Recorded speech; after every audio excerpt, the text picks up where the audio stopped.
ఇప్పుడు no cost cough syrup తో 60 రూపాయల విలువ గల ఇన్హేలర్ పూర్తిగా ఉచితం. దెబ్బకి దగ్గు జలుబు మాయం. సృష్టి ఫెర్టిలిటీ సెంటర్ కేసులో రెండో రోజు నిందితులను విచారిస్తోంది ఈడీ. నిన్న డాక్టర్ నమ్రతను విచారించిన అధికారులు సేకరించిన పలు బ్యాంక్ అకౌంట్ల వివరాలతో పాటు ఆర్థిక లావాదేవీలపై స్టేట్మెంట్ రికార్డ్ చేశారు. వందల కోట్ల ట్రాన్సాక్షన్స్ జరిగినట్టుగా గుర్తించారు. ఈ నెల 28 వరకు ఈ విచారణ ఉండబోతోంది. మరిన్ని వివరాలు మా ప్రతినిధి రాధాకృష్ణ అందిస్తారు.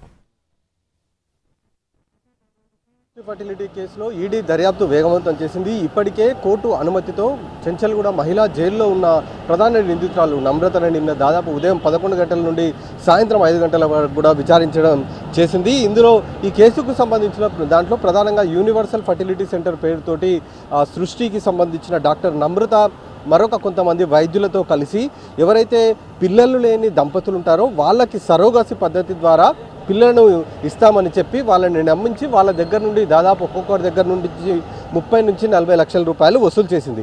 కానీ ఎక్కడైతే గ్రామాలు తాండాలలో అలాగే మరికొన్ని మారుమూల ప్రాంతాలలో ఎవరైతే మహిళలు నిరుపేద మహిళలు గర్భిణులు అయి ఉంటారో వాళ్లకు 2 నుంచి 3 లక్షల రూపాయల ఆశ చూపించి వాళ్ళ దగ్గర ఆ చిన్నారులను కొనుగోలు చేయడం, ఆ తర్వాత ఆ చిన్నారులను ఎవరైతే సరోగసి పద్ధతి ద్వారా పిల్లలు కావాలని దంపతులు కోరుకున్నారో వాళ్ళ పిల్లలుగా నమ్మించి ఆ పిల్లలను వాళ్ళకి అప్పగించడం అనేది చేస్తూ రావడం జరిగింది. ఇలా దాదాపు 80 మంది పిల్లలని ఇప్పటి వరకు కూడా వాళ్ళు అమ్మకాలు జరిపినట్లు కూడా గుర్తించడం జరిగింది. దాదాపు 1988 నుండి వీళ్ళు ఈ సృష్టి ఫర్టిలిటీ సెంటర్ పేరుతోటి ఈ సరోగసి ద్వారా పిల్లలను దంపతులు లేని వారికి ఇస్తామంటూ చెప్పడం జరిగింది. కాబట్టి ఒకవైపు సిట్ కేసుని ఒకవైపు దర్యాప్తు చేస్తుండగా మరొక వైపు ఈడీ ఈ కేసులో మనీ లాండరింగ్ పాల్పడ్డారనేది గుర్తించడం జరిగింది. ఎందుకంటే దాదాపు 100 కోట్ల రూపాయల నగదును వీళ్ళు వసూలు చేయడం జరిగింది. ఆ నగదు మొత్తాన్ని కూడా బ్యాంకుల ద్వారా ట్రాన్సాక్షన్స్తో పాటు ఇతరత్ర లావాదేవీల ద్వారా ఎక్కువగా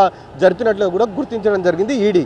ఈ నేపథ్యంలోనే ఈడీ గోపాలపురం పోలీసులు ఈ కేసులో ఎవరైతే కేసు నమోదు చేశారో వాళ్ళ దగ్గర నుండి ఎఫ్ఐఆర్తో పాటు ఇతర డీటెయిల్స్ అన్నీ కూడా తీసుకోవడం జరిగింది. ఆ తర్వాత ఈడీ కూడా కేసు నమోదు చేసి కోర్టు అనుమతితో ఈ నెల 21 నుండి 28 వరకు వాళ్ళని నిందితులు ఈ కేసులో అరెస్ట్ అయిన నమ్రతతో పాటు సంతోష్ని, కళ్యాణి, నందిని అలాగే జయంతి కృష్ణ ఎవరైతే డాక్టర్ నమ్రత కుమారుడు ఉన్నాడో వీళ్ళని విచారించడానికి అనుమతించింది కోర్టు.